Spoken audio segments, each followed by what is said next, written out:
Your other lecturer didn't show up Sunday. Oh, you didn't? No. That's, No, huh? And Griffith. you don't have to call the meeting to order or anything like that because it's not a Griffith. formal meeting. We just Richard Griffith. start. yeah. I think we have everybody. Oh, that's okay. Did Donnie Mae pass away? Bill? Yes, he did. Oh, he did? I need the questions. He was my godfather. Oh, that's too He bad. cut my hair a lot. I have 3 funerals in the next week. It's been a rough one. No, that's not good. No. Don was a good guy. Three. He was a very good guy. Okay, you have. I have, yeah, do you want to do the HLC thing first? And then we'll fill in with the rest of the stuff. Do you want to talk about that? That's kind of what we had first on the list, so. And I passed out copies to everybody, so they've got, and Phil's got a copy in front of him, so. Well, this letter is a draft number 4. It takes into consideration most of the things that were in the outline before and has a couple of additions. And I thought I might just run through them quickly. What we're talking about here, and then we can talk about additions to this, things that you don't like or agree with. And then I think it's not fair for Phil tonight, but Phil can give us some feedback on what else we need to satisfy our requirements. I want to start out by saying that as I work through this, it appears to me that we need to be sure, although we're answering their request for a report, we need to be sure that what we're doing is what we need to be doing for our group, that we become more efficient and make decisions based on good information or the information that we feel is necessary. And so if there's things in here that you don't feel like, are positive or put us forward in what we're trying to do, but we'd like to, I think all of us have a desire to have a collaborative effort. We realize not everyone agrees all the time. I don't think that doesn't even happen at my house ever, but that's, I think, our goal. So to start out with, this talks about, and we did our affirmation and the good practice adoption last meeting. And we know that there is some change in our dynamics of our board with the addition of Aaron in January. So if we go on and talk about that, we're saying that we've signed our affirmation, affirmed the good practices that we, Shelby's talked a number of times about the Kansas statute 71201 that is attached here. That's something that take you some time to look at, but we can move forward later with that. And that we're committed to training and habits improvements. And here's some of the initiatives. So we start out with the affirmation, the adoption of the guide to board governance. A copy will be attached to the report we send. The affirmation will be in our board books, the beginning of our board books now. And the affirmation documents will be framed and posted in our room. And then that we hope to hold future work sessions to review current policies, the board handbook, and regarding the roles and responsibilities of the trustees, president, and following the work session, following that work session at the next board meeting, then we'll go ahead and formalize any changes in policies or handbooks that we've outlined. And then we'll review the current policies regarding misconduct and adopt changes if needed. And one of the things that I want to say about this is we found ourselves in the past maybe struggling with things like that we considered or someone considered misconduct. one of the things I think that's going to help us is that if we do the self-review at the end of each meeting and we ask ourselves the questions, at least if something's come up, we can talk through it then, talk about, I guess, talk about what your feelings are in regard to that. But, bottom line is to be able to talk through things instead of letting them fester and so forth. And then, if there really is misconduct, we can talk about that too, and what we would do normally in those situations. And then, agree to adopt the strict Robert's Rules of Order. And of course, we all know that I need a lot of work on that, but you guys have been very helpful so far. And then these are the questions that will conclude at the end of each meeting. Did we consider the best interest of our students, constituents, and institutional interests and priorities in our decision-making? Was our attitude, conduct, and behavior managed in a professional manner? Did we follow Robert's Rules of Order? Did our conduct, did the BCC Board of Trustees conduct business within the limits of their roles and responsibilities as trustees? And then we'll briefly discuss ways to improve conduct and behavior during the meeting if it's needed. What could we do better? And you can say, Linda, you've got to go learn the Robert's Rules of Orders better. But create a list of follow-up information. And we have started doing that in the last 2 meetings, that follow-up information and actions requested, so that we're clear on what we expect at the next meetings and the staff is clear. Or maybe afterwards, I need to talk to some people to find out exactly what they want, so I can help convey that to Dr. Kroll. And then I also think that's going to be a good time if topics that weren't on the agenda are brought up, we can add those to the list and we'll know whether they're going to go to a work session or to the next meeting.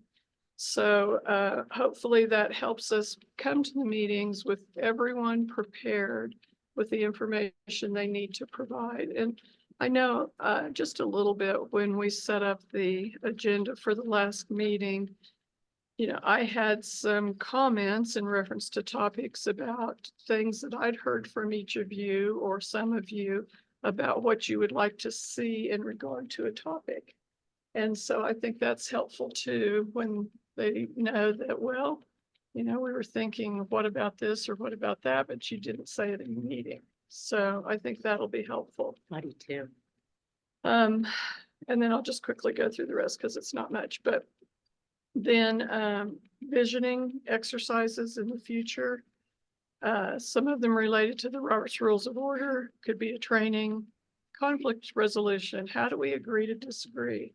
I mean, we can, as long as I think everyone has a chance to air their reasoning, if we don't all vote the same way, we should still be able to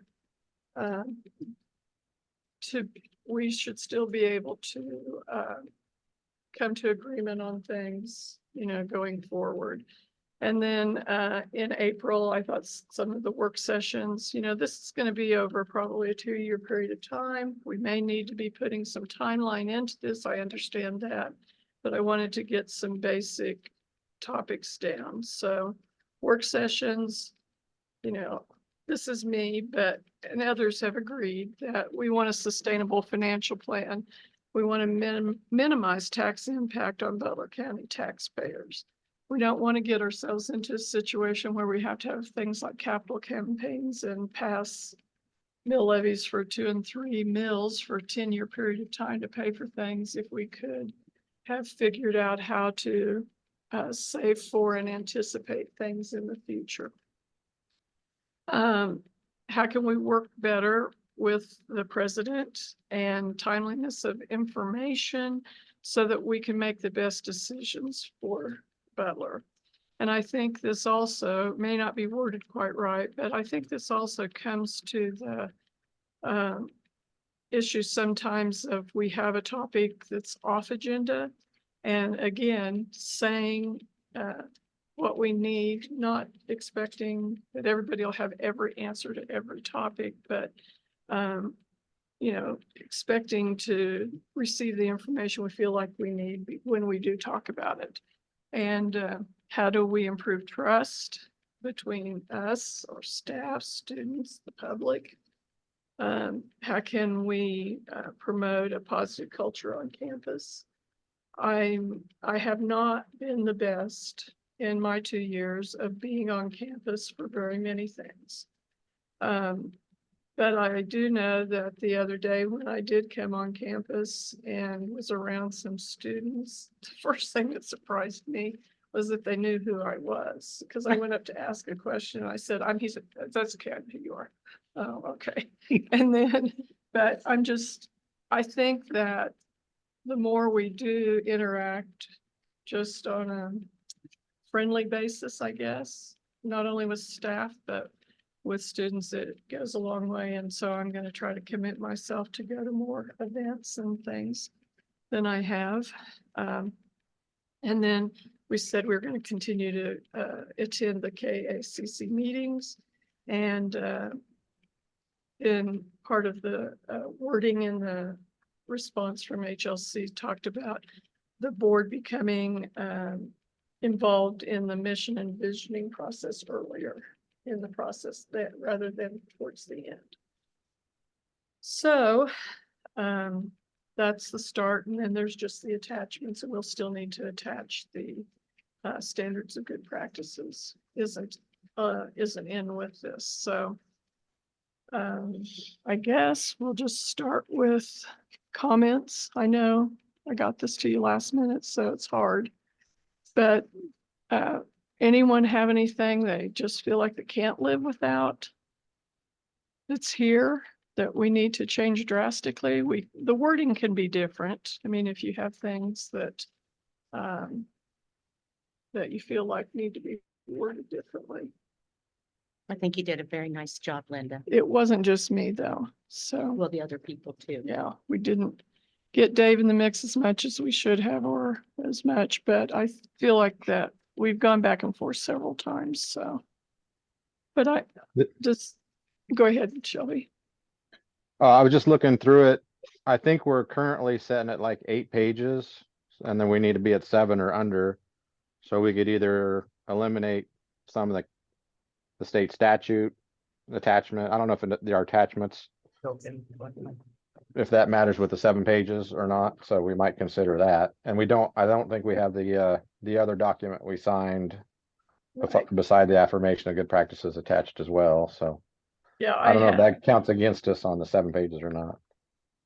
the attachments. Any attachment will not be considered part of the 7 Okay, pages. okay. Yeah, we should be fine on length then. That was my only comment. 7 pages of narrative, and then you Okay. can attach your documents, or up Okay. to 7 pages of narrative. Mary Martha, thoughts, anything? I think it's very well written. I love seeing that up on the wall with all of our signatures. That looks Yeah. good.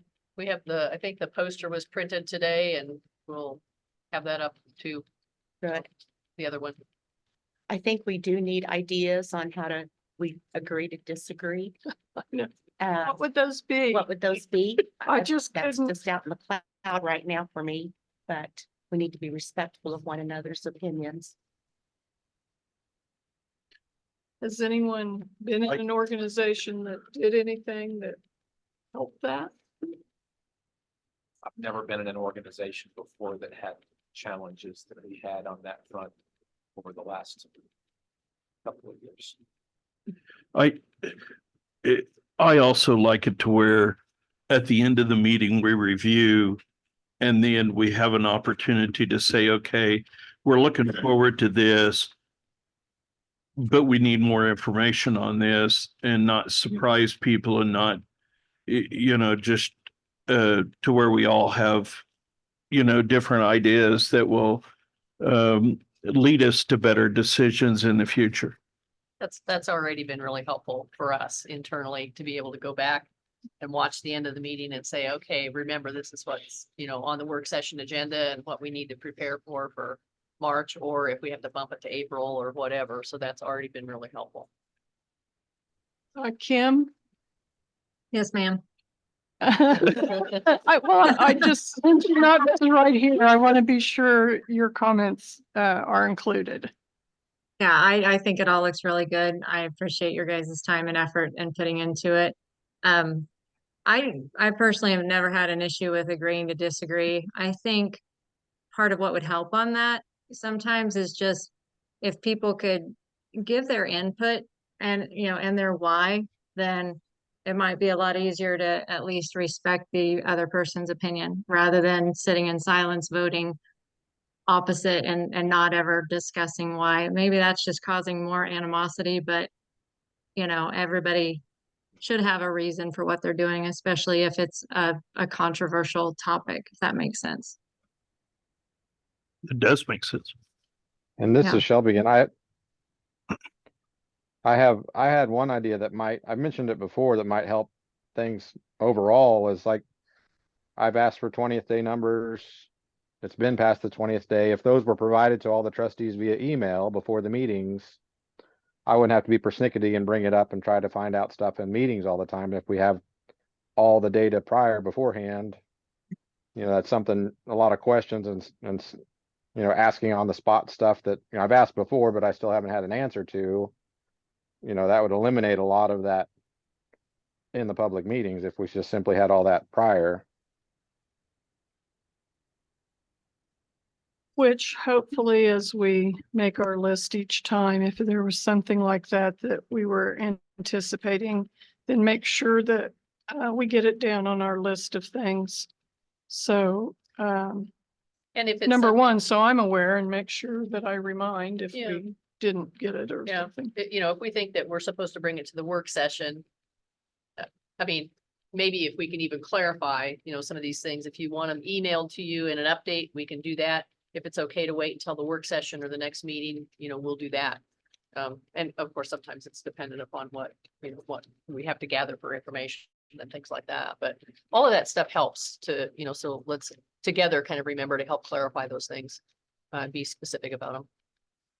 Well, I do know from my own experience of almost 20 years with El Dorado Inc., it's a board of differing opinions, a lot of strong personalities on that board. And one of the things that I think is helpful is just kind of the solution to almost everything is communication.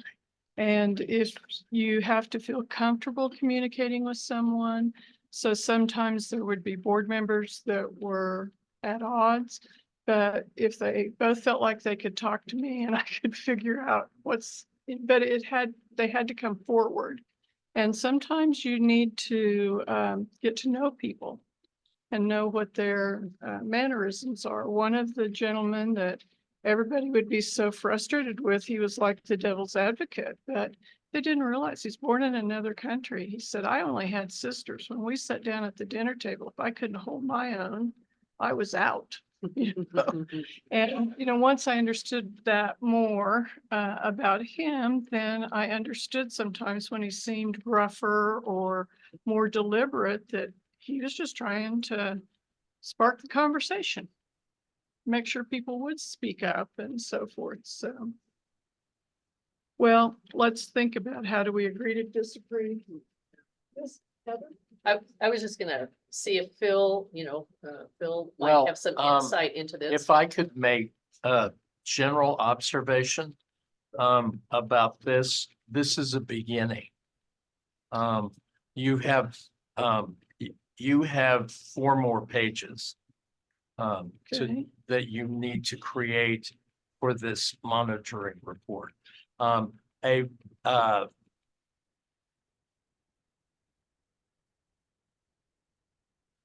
It's a standard expectation with HLC reports that if you make a statement claiming something to be true, you need to give probably 3 specific examples demonstrating that that claim is true. For instance, I would suggest that you need to reference what will have happened in the February board meeting and in March's board meeting and demonstrate that is significantly different from things that had happened in previous board meetings. You will need to demonstrate what it means to you to agree to disagree. Your understanding of it and a demonstration of the fact that, because personally, I very much agree with that will happen, that you will have to agree to disagree, but you need to give specific examples where that has happened. Also, to me, the biggest warning sign for somebody reading this is it says that you abide by state statute. You have to demonstrate your understanding of that statute to some extent and use examples from the board action demonstrating that understanding. You know, and absolutely, they are not looking for anything remotely exhaustive. They just want usually 3 good examples of something being true. And the other observation I would make is a lot of things that you're doing are things you plan to do. What are your intended outcomes of doing those things?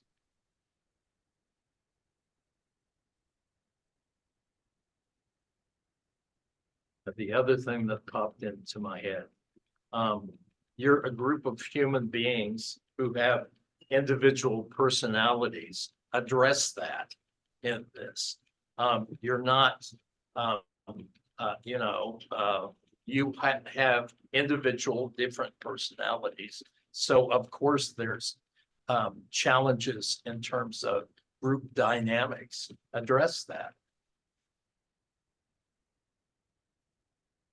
Because you're always better with HLC if you're candid, positive, but candid. If you try to say, there's no problem, nobody believes that. Probably Would wouldn't it be- make sense? Sorry, I I know. don't know go how to ahead. raise my hand on Zoom. Yeah, just go ahead and talk. It's great. Like, would it make sense to, you know, put something out there in terms of, I guess if you're getting more specific and as far as what we actually plan on doing, maybe put a plan of action in to have at a work session where each one of the 7 of us kind of give a background as to why we're here, you know, what our concerns are, just kind of like, you know, I don't know, like kind of what Linda was saying and getting to know people, but more in a, I don't think it needs to be in a meeting, but in a work session. Would that be something that HLC would view as a positive thing? It's like, okay, if we're going to have to agree to disagree and communicate better, you communicate better with people when you understand who they are and where they come from. So would that be an example of something you could put in there that would be more specific? Yes, Kim, that would be good. Okay.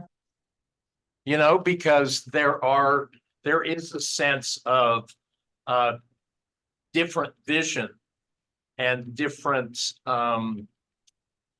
priorities, I might say, on the board. To explain that would be honest and helpful. Okay, I've got that down. Other No, not at this. Forrest? I want to, thanks for those that contributed to this. I want to spend some time and look at it and compare it against the report. One thing that, and maybe I'm in the minority here, I think we're biting off more than we can or need to chew on trying to say we're going to strictly adhere to Robert's rules. I think that's going to be incredibly difficult for you to manage. And I don't know that we need to. I mean, we're a 7-person board. We had trouble before with you know, people just jumping in and admittedly the meetings weren't as organized or well run as they could have been. I think some of that dynamic has changed. I don't know that some of those concerns are going to continue. But we naturally want to converse more than I think Robert's rules strictly allows. And I think it's going to be very difficult, and we're going to constantly be pointing to what we didn't do when I don't know that we need to be that strict to it. Just my thoughts. Maybe just eliminate strict and just say adherence to Robert's rules or Greater, something yeah, like, be yeah. greater Or a, adherence. or a general adherence. yeah, something. I mean, you guys do anyway with your motions and your seconds. I mean, you know, you try to do those. If you're gonna be, you know, if you're gonna follow Robert's Rules of Order, you have to ask every time you want to speak, and the chairperson has to recognize you, and, you know, those formalities sometimes become too much, but I mean, from what we're kind of used to. Aaron? Hi. Hi. How are you today? Really put I'm you at a taking really good notes, disadvantage. You've had some board experiences though with your profession. Anything that you can take from that you think we don't do and should be doing? You know, I think the thing that came to mind for me was discrepancies between the vision of the Kansas Dental Association and the Kansas Dental Hygiene Association.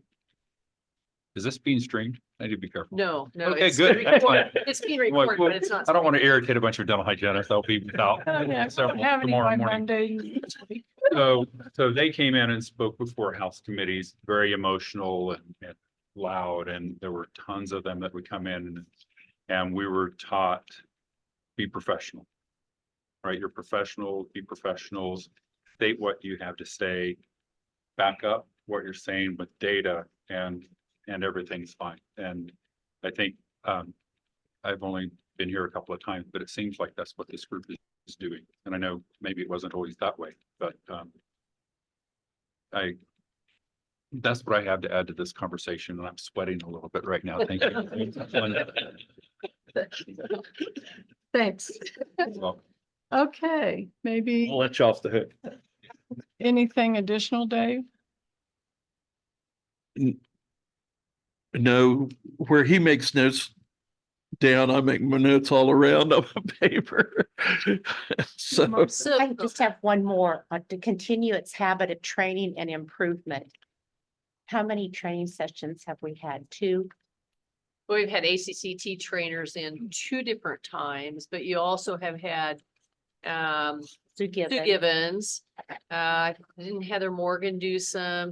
I mean, we've had opportunities for other trainings that have been provided. Not everybody has engaged with those. The negotiations trainings, you know, so there've been, Would it be worthwhile to put every quarter, we will have a training session pertinent to board?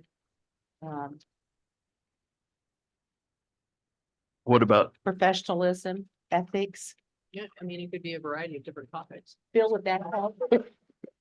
Yeah, if you could list what you were projecting in the next 6 months or something. what about every 6 months, Mayor Martha? I think that's fine. I just hate to see this. We need to stay focused on it. I think quarterly might be a challenge to find content. Five quarters from now, we might be struggling to come up with what are we going to talk about middle of next year. If the idea is it's going to continue Mhm. going forward. Bill, can I ask you a question? Are there things in the report? Are there items in the report that specifically need to be addressed or discussed in deeper detail? I mean, I agree, this is a really good start, but are there things that we need to pull out of the report and go back and say, you know, specifically, this was noted and here's how it will be addressed? Is that one of the expectations or not so much, just more? Well, it's not as much of explicit expectation as I thought it possibly could have been. Because it's not. Basically, what they called attention to is the lack of understanding Mhm. of the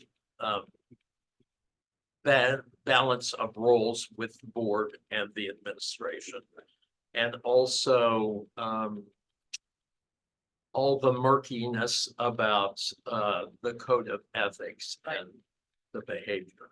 Well, and the academic freedom thing, they Yes, specifically talked about the step into the well, they did, curriculum a little bit. they did in the concerns, but not in you know, that's where it's kind of murky. Okay, Because they didn't ask for that in asking for the monitoring report, but definitely the team saw that. So that would fall under this whole business of the relative role of the board and the faculty and the staff and the students Okay. and the administration. So it absolutely wouldn't hurt to address it. You know, Forrest said that maybe after 5 meetings, we'd run out of things to discuss further. I think, you know, there are certain things in my business that we go over every year at a regular interval because those things need to be reinforced. And I think the other thing that we have to keep in mind is this is a dynamic position, right? Who knows in 4 years who's going to be here? So I see value in repetitive meetings, even though some of us might be wanting to bang our heads against the wall from time to time.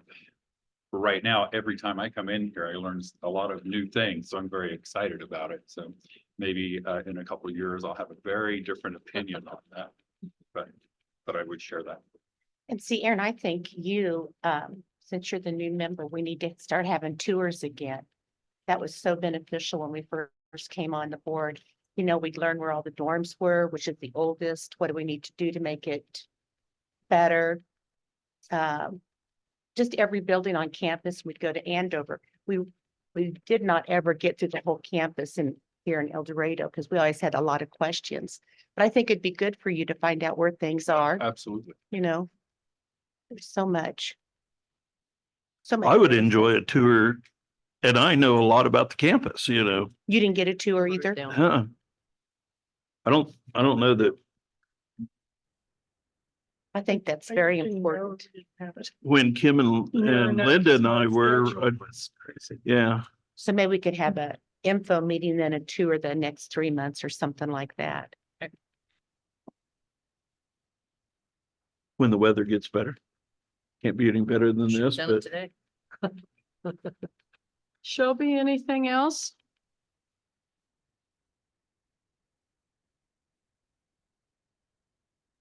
Sorry, I had to get the phone out of my pocket. No, That's I don't okay. think so. I don't. My only little slight quibble is after listening to their podcast of what they expect out of a report, it was said multiple times a maximum of 7 pages. I don't think it's required to fill 7 pages on every item. They just wanted it specifically addressed with data. But they kind of said not to fluff it up too much because they just want their points addressed in a timely or in a curt manner. And then that's my only little small quibble. Well, it'd be 4 pages right now. Right. And I can see adding some of the other things, and then as long as the language is, you know, we intend to do more training, which it's already in there now, and it does say that we signed the affirmation of good practice on X date and also the other one on X date. And we might actually affirm that we'll follow I don't think we've technically affirmed we'll follow the state statute, but we've mentioned it a bazillion times, so I think it's fine to say it the way it's written. well, and I think Shelby, if we add examples to what we've got here and follow up with that, we'll fill up 7 pages pretty quick. Right, but that was my only point. They specifically told us Yeah. like, hey, don't fill up 7 pages Don't on fill every it. item because they've got to read bazillion of these articles and they appreciate it being straight to the point with data backed up, done with 7, hopefully less pages. That's all I'm trying to say. No, I Yeah. understand. But I think a few more examples and But I don't want to just fluff it up to hit 7 and then they're like, oh, okay, we get it, we get it, we get it, we get it, okay, and done. Because they've got a, I think the important thing is that you kind of have one shot at this. You want to make sure that it's comprehensive, that it's thorough, that it addresses the, the questions or the issues that have been raised, so that they look at it and they accept it and you can move on. You No, I don't understand want to with go the- back and forth with, with the Institutional Actions Council to try and seek approval. So the better it can be and the more comprehensive it can be, as long as it's within the limits. And you guys have an expert right here with Phil in the room that will help oversee it and help make sure that it's about the best that it can be before it gets submitted. So I think you're on the right track. It is not uncommon at all that the response of the evaluation team can be further monitoring is necessary. You don't want that. So, and I think that what you have as a foundation here, if you do be more specific, and I also would say, be more narrative. Don't rely on bullets too much. Because that seems too skeletal. So be a little bit more narrative. And I think, yeah, they will read it and be confident in the fact that you have turned a corner and are headed in a really positive direction, and you're being honest with yourselves in terms of your dynamics, and they'll accept it. Okay, other comments?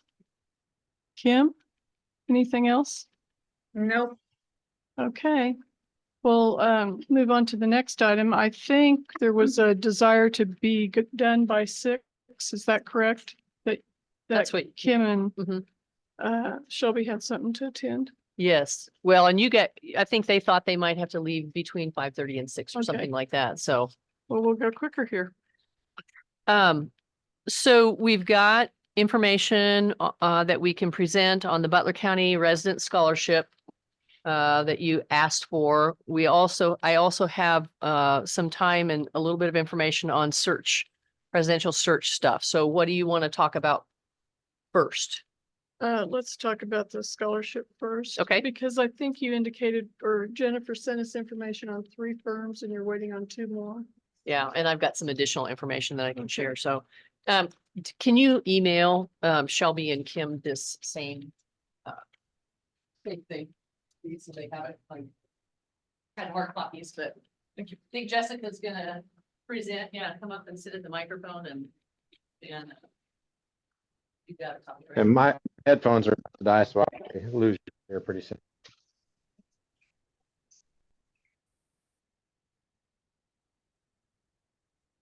Okay.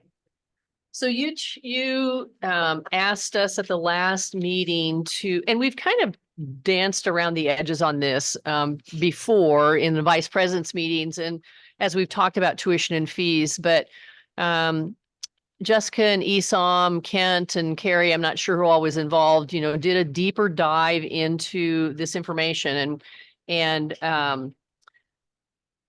felt like, gosh, there's lots of scenarios. I don't know, Esam, what did you have? 10 scenarios? We had like 10 scenarios to start off with and narrowed it down because obviously it has to be manageable just from a student number perspective, but also from a potential dollar perspective.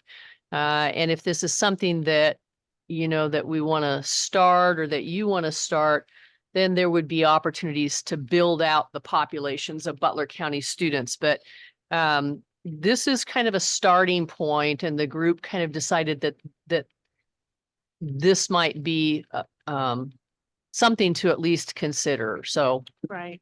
Yes, thank you, Esam, for pulling together data. We had a group that met a few times to look at the data as well as if we decide to go this route, how would we then implement and make this functional. So we've had a lot of discussion about it.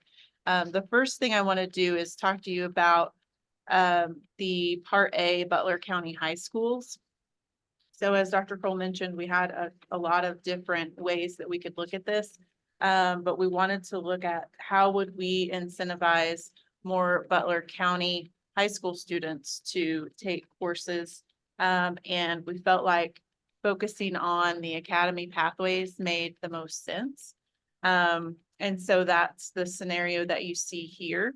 So those students, if they're enrolled in an academy pathway, will take courses. Some of those fall into CTE, some of those fall into our 5 credit hour waived courses. And then the others you see there, which is the bulk, is the non-waived.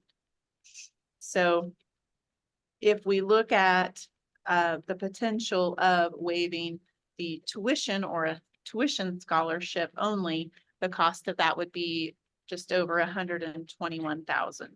If we also add in the tuition and fee, or add the fees into that, it would be up to almost $183,000 for the expense.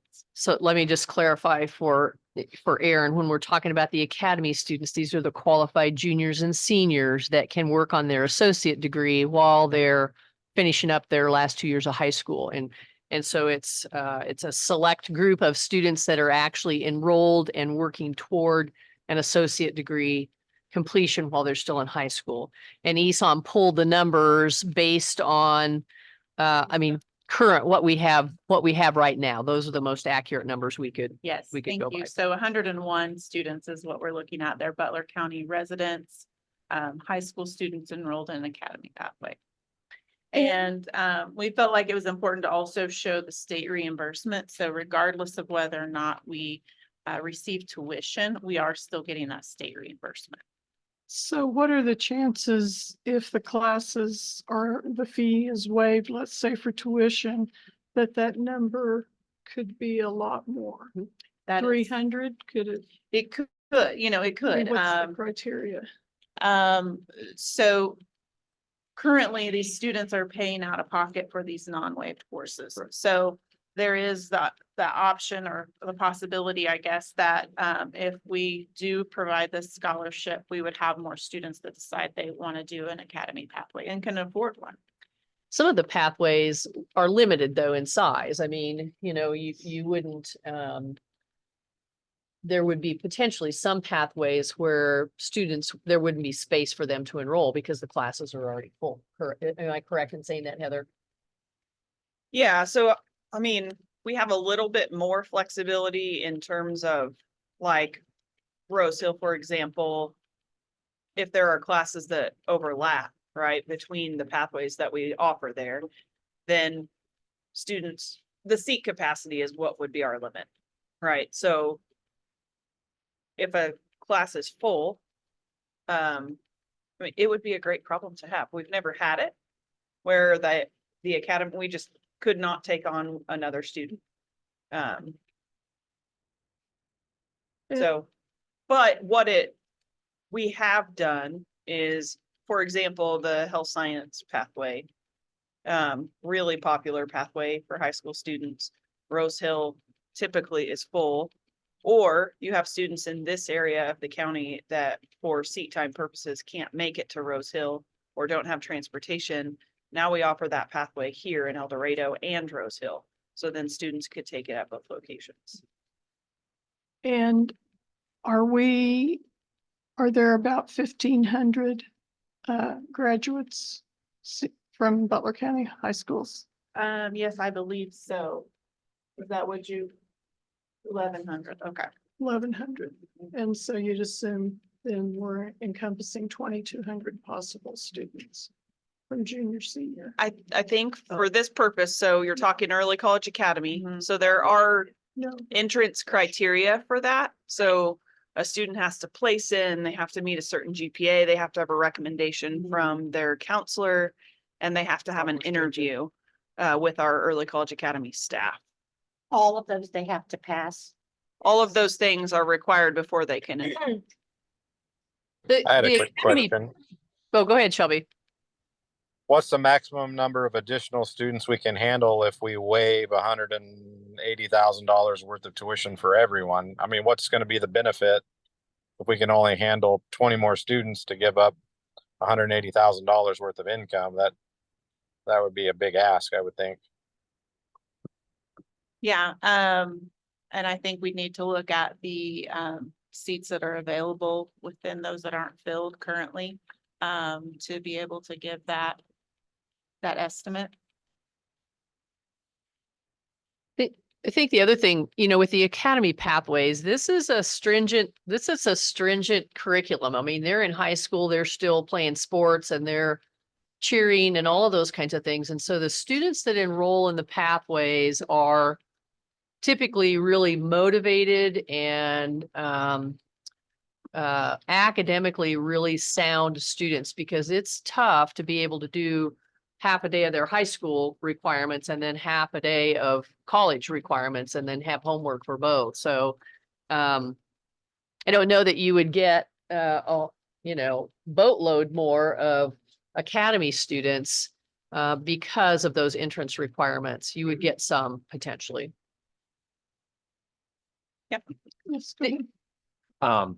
Shelby's question, I guess, brought a question in my mind, which is, why are we considering this? If Shelby's question kind of approached from the standpoint of justifying it by increasing our enrollment, which to me doesn't make sense that you would offer. I mean, I guess you are getting state aid and you're getting some revenue from fees to do that. But I guess my assumption when we talked about it last at the meeting was this was a way to provide a tangible benefit to Butler County taxpayers to sort of offset or recognize the taxes they're paying in, and less about a means of increasing enrollment by whatever number we might get out of it. Man, this doesn't seem like I don't view this as a way to increase enrollment. I view this as, if we're going to do it, can we afford to do it because we think it's the right way to give back to the taxpayers that are supporting us.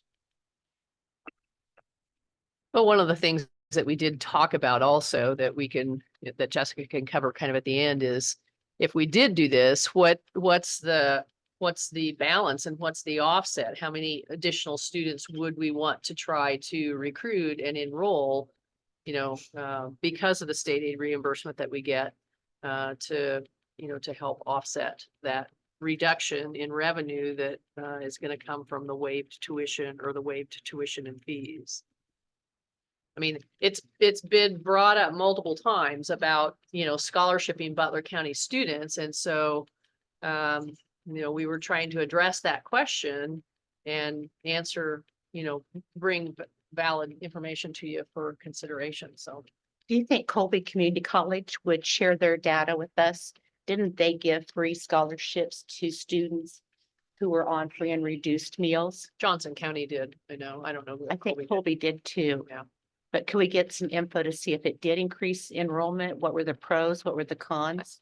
I can see. I don't know whether I don't know what level of data they'll share, but can ask. I know it's their first year to do it. Okay. So we felt like it was important to look at high school Butler County residents, and then also those that graduated, recent high school graduates, if we were to do a scholarship for that. And that's the second page that you have. And so for this, it would be the high school graduates, for example, that graduate in May. And so assuming we have, based on previous years, we had 141. So if we just waived their tuition, you can see we would have a loss there of 152,000. But then we would have the state reimbursement. And then if we also waived fees as well, then that increases to 228,000. So if we went with, for all purposes, we went with, okay, well, let's say we wanted to do just tuition for both categories, then you can see what the cost would be for that. If we did scenario 2, which would be both high school academy pathway and recent high school graduates, and covering their tuition and fees, then it would be almost, let's see, $411,000 for that. So as Dr. Cole mentioned before, there's a lot of different ways to look at this. And, you know, and I think that the cost would increase with other ways that we would look at it. So to your point, Forrest, I mean, I understand what you're saying, that we're looking at it as an investment, but also, you know, this is a substantial amount. So, you know, I don't know what the board would be comfortable with. I had another comment after Forrest. Okay, so if we roughly approximate, the tuition revenue is about the same as the state reimbursement, a little bit less, but I think for discussion purposes, wouldn't this mean that for every one student that we waive tuition for, we would need to bring on an additional student that's paying fees, whose that additional state reimbursement would then offset? If we're trying to view this as revenue neutral, we'd have to essentially have the same number of additional students enroll. So we'd have to double what our current high school enrollment is in Well, order to be revenue neutral. it would depend on the mix of students.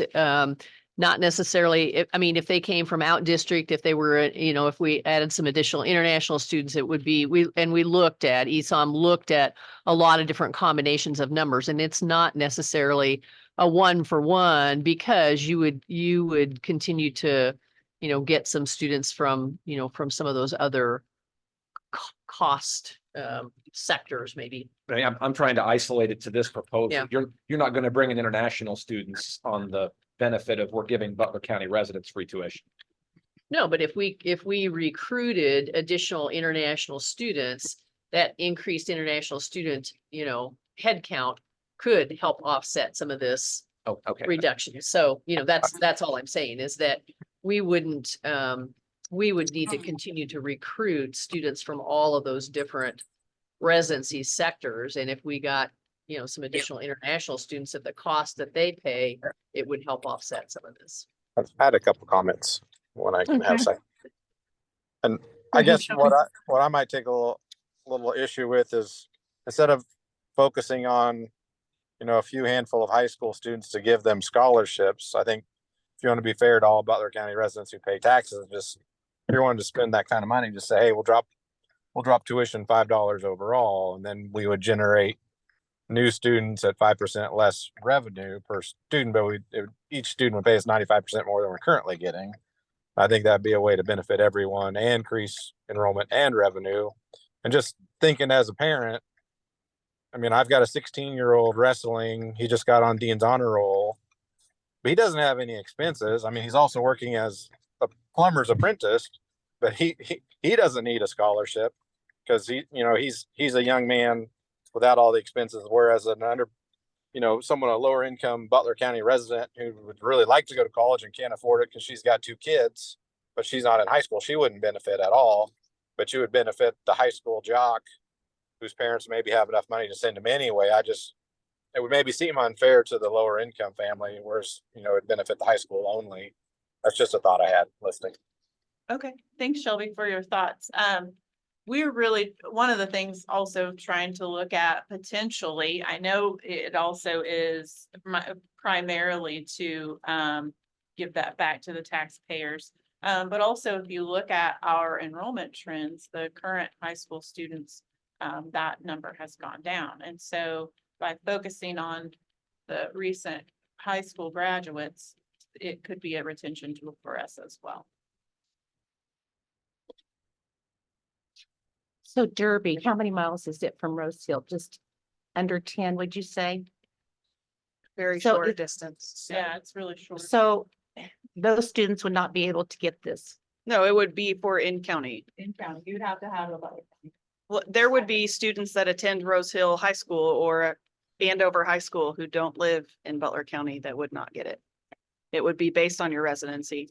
I think the important tie that we haven't made with this is that the reason why the academy students were kind of selected in the high school category is because if we are going to reward or provide some sort of incentive for in-county students who have just graduated high school, we would essentially be punishing the early college academy student who earns their degree at the same time as high school by saying, well, because you got a jump start, you don't get this scholarship. So that was why the academy population was isolated from the high school students. I also just looked up some stuff and talked to Christy. We have, over the last 3 years, had anywhere from 100 to 120 year one students enter the academy. We have the capacity for 200. So that would be our potential for growth in a year one cohort. And which campus covers the most academies? It would be Rose Hill.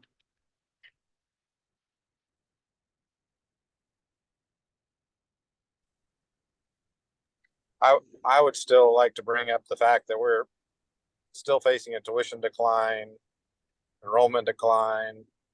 How are we gonna generate revenues to pay our additional, what's it gonna be, $800,000 in building insurance this year, health insurance? Can we give raises to everyone? How are we gonna generate revenue at the same time? I think maybe the word scholarship might be a little bit of hang up more as a,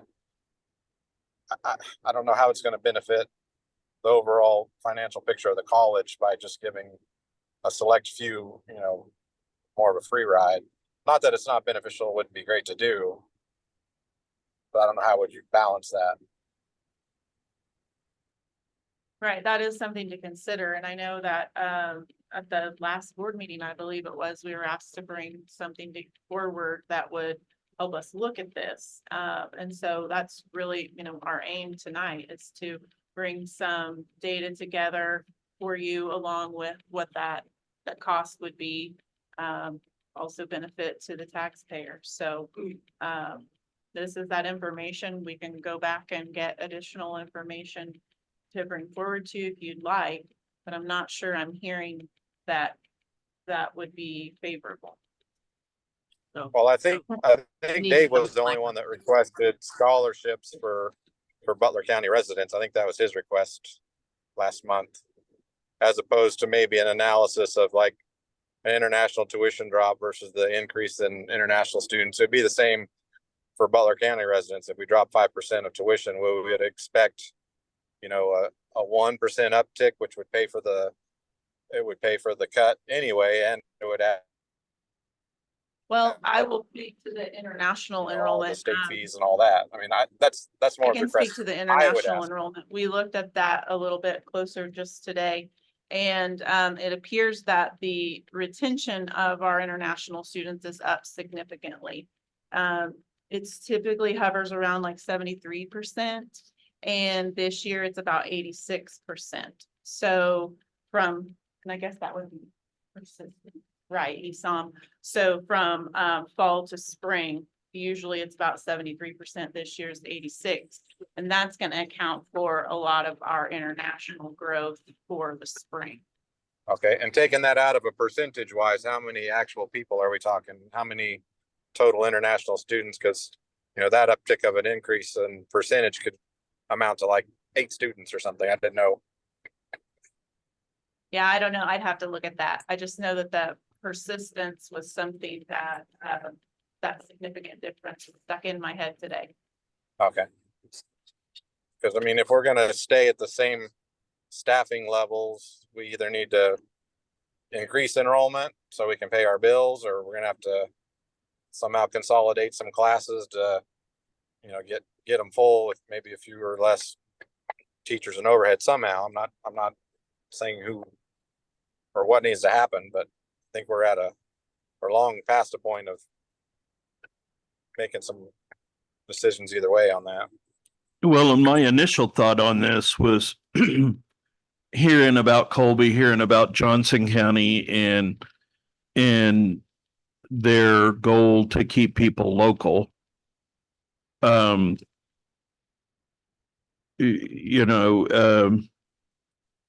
like you said, it all has a cost and a cause effect.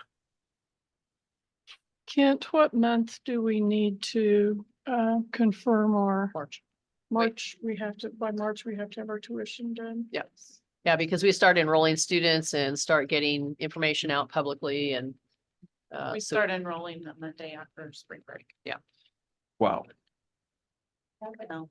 How many students from Derby go to Rose Hill? Or the-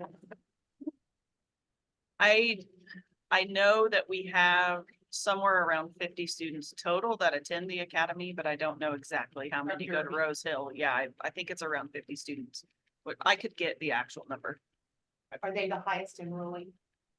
I don't know the answer to that I without don't looking think it up. that's the same. You mean 50 Derby students or 50 total students in those? 50 Derby students. Oh, I'm sorry, you want, I'm, Yeah. I'm the one. I'll just- No, I think we have 50 students that participate. But it isn't necessarily all in Rose Hill.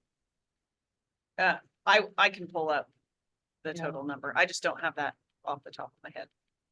I mean, are they gonna have a bad flavor in their mouth since they would be able to get this? Not paying taxes. Yeah. They're not paying Butler County taxes. They can move right on over to Butler County and we'll be happy to let them do it. We have the tuition rate based on residency right now. Yeah, they're already paying more than an in-county student does. The high school, but, Yeah. Derby students. Yeah. Okay, oh, Esam has a comment.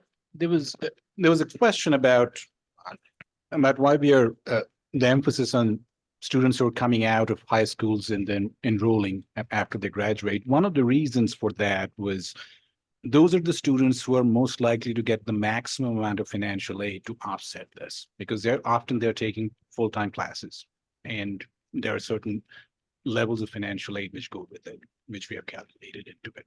So that's one of the reasons we are kind of focusing on that.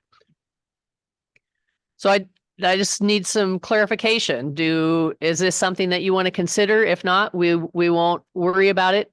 If there's something else that we need to compile before the board meeting in March, because you're going to have to vote on tuition and fees in March. And so if there's information that you want us to prepare ahead of time, we need to know that. So can we hear from Kent? What is your opinion on this? And if you've heard all, I don't have any particular other opinion. You asking me budgetarily? Yes. I think those are the numbers that ESOP has provided to you, what it's going to do to our budget. I mean, what we would, what it's going to cost, that's specifically what he put down there. So could we leave tuition still the same? If we accepted this? It is based on. And I think that that's what was presented at the February meeting, is that there would be no changes to tuition for next year. That's what the tuition and fee team presented in February. And then the conversation, generated the question about the Butler County scholarships. So. worst. Was there any thought given at the tuition and fee committee level to what would in-county enrollment do if we did a tuition decrease? Microphone, please. Oh, Yes, we have considered that in-district tuition and the relationship to enrollment is pretty fuzzy. There's no nice way of putting it. Unlike international tuition, where if you drop it, we know it goes up. Out-district tuition, we see a little bit of that too. With in-district, the line is instead of this way or that way, it goes like this.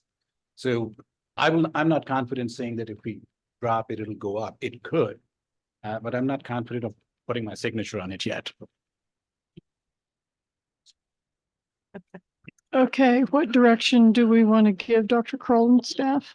It- You want additional information? Because you're going to be ready to make a decision in March. You want additional information because you're going to make a decision maybe in a year? Or Is there are- any way we can reduce tuition? Not this much, not give it all up, but reduce it half for in-county students? And when what you that say amount- that, are you meaning across the board Yes, or in-county students? So then they're going to have to come back to us with numbers for half, half tuition across the board for all students that come to us from Butler County. high school or otherwise? Is that what you? Yes, ma'am. Okay. Do we know offhand how many, what would be the articulate this? What percentage of the total in-county student population is incorporated by these numbers? Ballpark. 25%, 50%? What percentage of the current in-district enrollments is already included in this? So I mean, if this was expanded to be all in-district students, would it be twice this, half again as big? And I'm not gonna hold it, just kind of ballpark. It is, I'll give you an example. Right now, If you're looking at this time, if I'm looking at it, about 1 out of 5 of our students, give or take, is in county. So right now we have, let's say 6,000 students. So we have 1,100. And here the number is 100, so about 1/10 of it. So we are talking about 10% in the second half, part B of it. So that gives you an idea, the overall. I had a question real quick. If we have 125,000 credit hours, about 20% of that's in county residents, so that puts us at about 25,000 credit hours. And if you're taking a full load of 12 hours, that puts it about 2,000 people total. So I don't think you could offer, I mean, but even if you're doing 25,000 credit hours and you cut it in half, you would lose, what was that, 1.25 million, more or less, in revenue. I mean, if Mary Martha's asking for everyone to pay half tuition in county, I don't know why we would need such a large jump. But I see we're all trying to figure out how to make some sort of a benefit for being in Butler County. 'Cause somehow we have to incentivize our residents to stay here.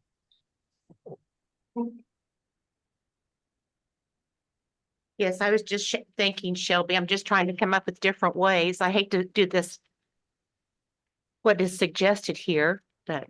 Well, what if we just, I don't want to do anything. We're just talking, but just Right, right. cut tuition $5 a credit hour across the board, and then offer 25% off scholarships to the 200 kids that are doing the dual credit. I mean, that would hit both things for maybe a similar cost, with the hope that maybe we would actually increase enrollment for the other, decrease in tuition for the other Butler County residents. I don't know.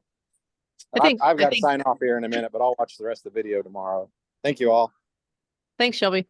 I think the other thing that we have to keep in mind is that we got to do something that's manageable. Mhm. So, it's easy to talk about these things on paper, but then it's people behind the scenes in accounts receivable and financial aid and everywhere that have to try and track these students. And when you piece things together for different sectors of students, it becomes very, very complicated. And so if you want to do something, we need to be able to operationalize it and not create significant additional workload for people that are already, have a lot to do from a financial aid perspective and accounts receivable perspective. So I think that's something else that we want to think about. And I'm Be careful okay about with, that. I'm okay with it, where we looked at it and maybe it's not the right thing to do right now. I don't, or maybe it's not the right idea. I just, I'm open to anything and everything. I mean, Kim, did you have another comment? Yeah, I mean, I don't know if we're just looking at it because, a couple other community colleges did this, or I don't know what's prompted it, but it seems pretty aggressive. I think something that we'd have to consider is when you throw out something that's free, I feel like there's a lot bigger chance of people saying, you know what, I'm going to sign up and try it. And if it doesn't go well, I didn't hurt anything. It was just free, no big deal. And you want to talk about a bookkeeping nightmare for the college and everybody else if it's just, oh, well, that was super easy to walk away from. Another potential idea might be if you did offer something like that and then they were to drop out at a certain point, that they would be responsible for the cost, which then you get into a whole nother mess if you're dealing with low income folks. Maybe another idea would just be to throw out, hey, you can have your first class for free, mainly just to try to get a kid and if they meet certain criteria to get that free class, then they understand, hey, this is something I could do. I want to try this rather than just free tuition, you know, on everything for the entire time they're in the high school program. Those are just some thoughts I've been thinking as you guys were talking. Kim, I think that's an excellent idea. Give their first class to them free, hopefully draw them in. Maybe they'll take more. Well, we do a That's- summer plus. We've done summer plus the last few years where if they take 6 hours in the summer, then they get 3 hours of credit towards their classes in the fall to try to, you know, incentivize them to do that. And we have some students that, you know, have done that every semester, or I mean, every summer and then for fall. So Can you tell that's us kind how many students? we'd have to pull the numbers together. I We don't, have that, but I don't have it with me. yeah, Sure. we don't want to guess. So. Okay, so we might, Sorry, just one other No, go question, so ahead. I don't want to keep beating this. Do we have a feel for what percentage of students are paying their own tuition and fees versus what percentage are being paid by the parents? The parents aren't going to be motivated by here's a free class, other than that's a third less than I would pay for 3 classes. You're not going to encourage a student to attend with something like that. If you offer a reduction in what the tuition rate is, I mean, that's might encourage parents to push their kids a little harder or not shut them down if it's a financial impediment. And I think that's part of the push with the high school, with the early learning academy is that for the parent, the high school parent, yes, they're paying more initially, but yet they're getting, in many cases, 2 years of school At a reduced to cost. at a really reduced cost because they're not paying any housing. Yeah. You know, that the kids living with them anyway. And so that's a benefit too. Well, and keep in mind, they also are getting for those pathways, Excel and CTE dollars, the 5 credit hour Right. courses that we're waiving that are the gen ed courses. So it is a great benefit for those students. Kim, I like the pictures in your house. So we're not hearing that you want to necessarily pursue the scholarship thing, but maybe to look at, you know, is there some way to reduce the in-district tuition across the board and what that might look like? That's the only thing that I've heard really that would be sort of consistent. So we The only could, thing is every time I sub at the high school, El Dorado High School, I go into the counselor's office and say, how many kids did you sign up for us at the college? It's too high. These kids can't afford that. I'm tired of hearing that. We got to be proactive in getting these kids enrolled and Well, and we have foundation dollars available. right, So right. if those counselors will help us, because we don't always know who those students are that are wanting to come to us, that just can't afford it and won't ask for help. But if those high school counselors will, then we do have some resources. I'm gonna interrupt and say goodbye, y'all, because I need to sign off. okay, have Hey, fun. I enjoyed your pictures. All right, thanks. See you guys. Bye. Bye.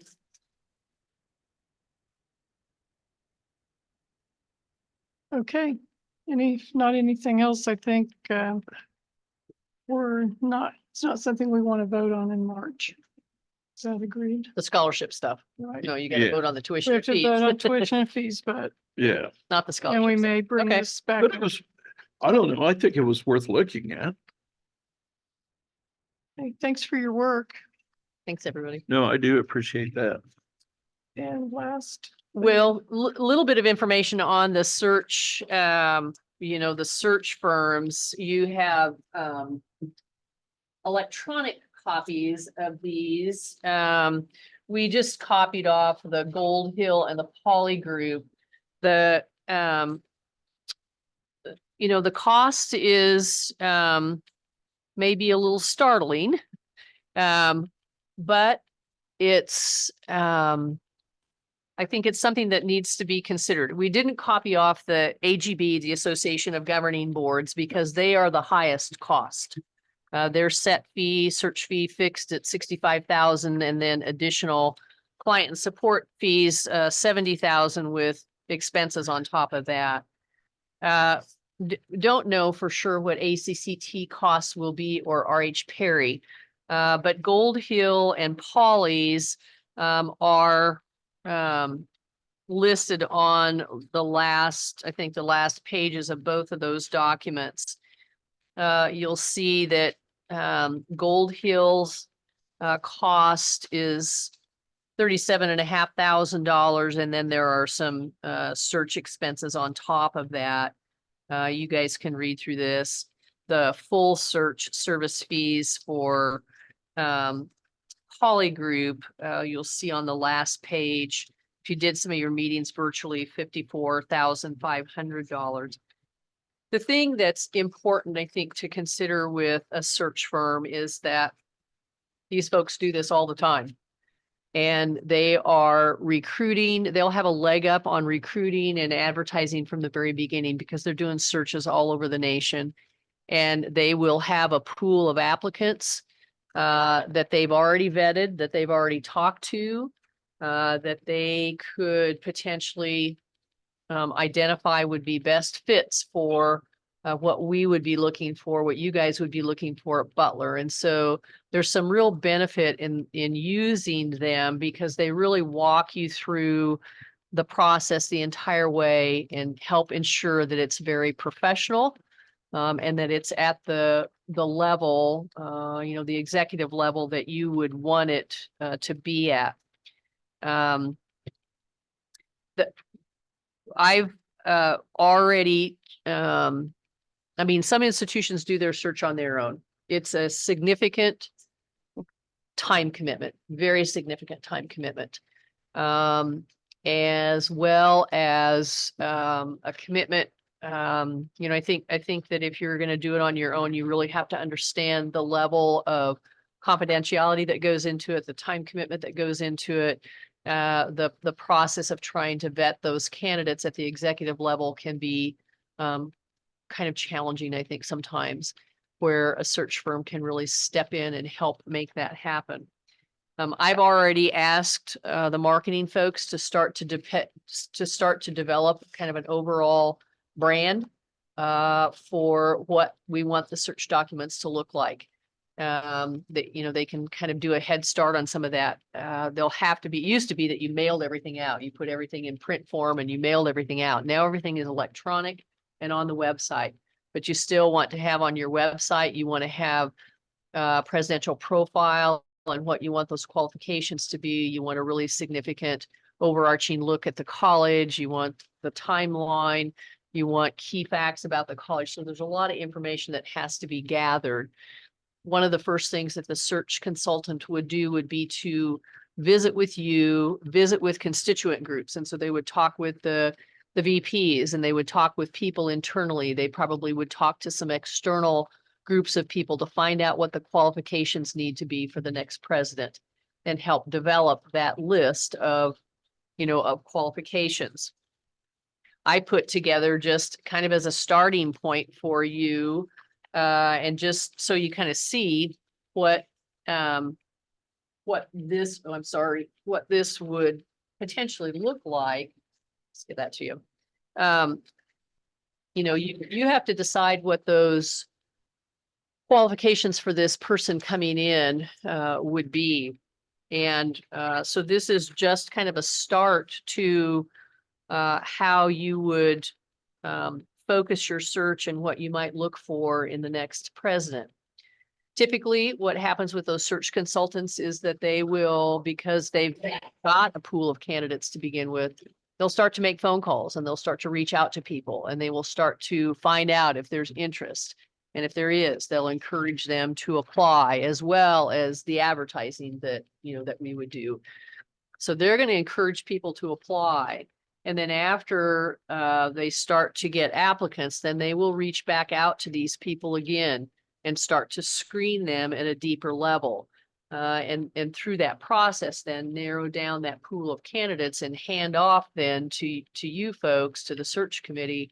Maybe it's 10 candidates potentially, or, you kind of can as you go through the process, decide what you want that to be. And that's really then when you start to do some of those initial interviews with those candidates, and the consultant walks along you the entire way and works with you the entire way, but it helps you narrow down that candidate pool. But You would bring the candidates to campus probably twice. One first time after you narrow down your pool to meet with faculty and staff and community, have open forums and, kind of get acquainted and tour campus. And then they would come back for, final interviews that would be more in depth. I think you need to consider, of course, the cost of hiring a search firm. You need to consider the value of having them help you. Because if you don't, then all of that work falls on your shoulders to make it happen. And I don't know who has time to do that or the experience to do an executive level search. So. Do they go into the applicants' community and talk to them? Not initially. I mean, there are some there. Well, it kind of depends. It depends on the search committee and what you want. I know there have been times, I think in the past when Jackie was here, when that happened, they didn't do that when I was, when I was here. You do in-depth reference checks and those kinds of things, but I don't know.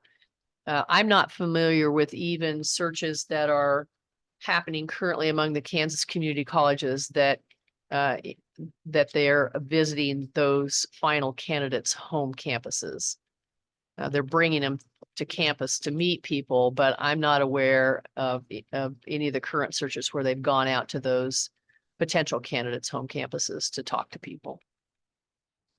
I think some of that's changed because of COVID and because of travel expenses and because of time, all those kinds of things. And because, you have access to reference checks and technology and, those kinds of things, social media.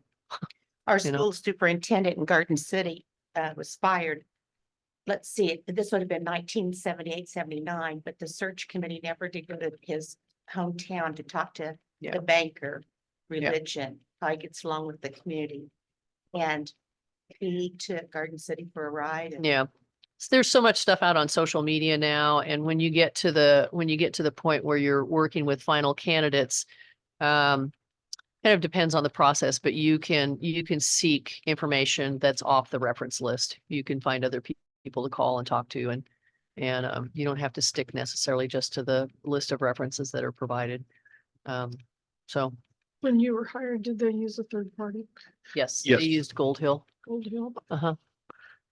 And I it was also, it was beneficial for me from a candidate perspective because the consultant sort of kept me in the loop all the way along and helped move the process along and, helped, with the whole organization and the whole timeline and process. So. I was going to say, I talked to Dr. Joyce Yes. at the basketball game and asked if they used a search firm, and he affirmed that. Yeah. He I couldn't know- remember the name, but Yeah. I know the Poly Group has been used a couple of different times in Kansas. They were the group that was involved in hiring the current Kansas City, Kansas president. Jackie, of course, was the interim at that point in time, and she said it was really, really a good experience. I talked to the Kansas City, Kansas president, and he has been at other institutions where the Poly Group has been their search consultant, and he had good things to say about them. So I've just heard good things about the Poly Group. I'm not familiar with Gold Hill at all. So it'll be interesting to read. Yeah, And so- they are. Okay, anything else? although Dr. Joyce did say that during that search for you, Dr. Curl, that they felt very comfortable during the whole process. Yeah, I mean, you've got a professional search consultant that's helping. So I think that helps. And we would need to understand, you guys would need to understand how that fits along with our expected hiring practices, and Shelley would have to be involved with that. But it's I don't know. I think that you probably are going to need to decide soon what you want to do. And so keep me informed and let me know if you want to put this as a action item on the March agenda. Because most of these folks then will take the next month, which puts you into April, to start to talk to constituent groups and get information and identify the qualifications. And that's partly why I've, started to kind of put some of that initial stuff together, is to give you sort of a roadmap to start off with. Could you get the ACCT We're information? it's supposed to come to Okay, us. We're waiting on and it. get that out to us? I'd like to take action in March. We'll get it to you as soon as we get it. Jennifer has asked for it and we just don't have it yet. I was We don't about have ready to that. We don't suggest have that. the RH Perry stuff yet. Okay, we'll try that for one of the items on our March agenda. Anything else? Do we need to do that in executive session or Uh-uh. can that be an open session?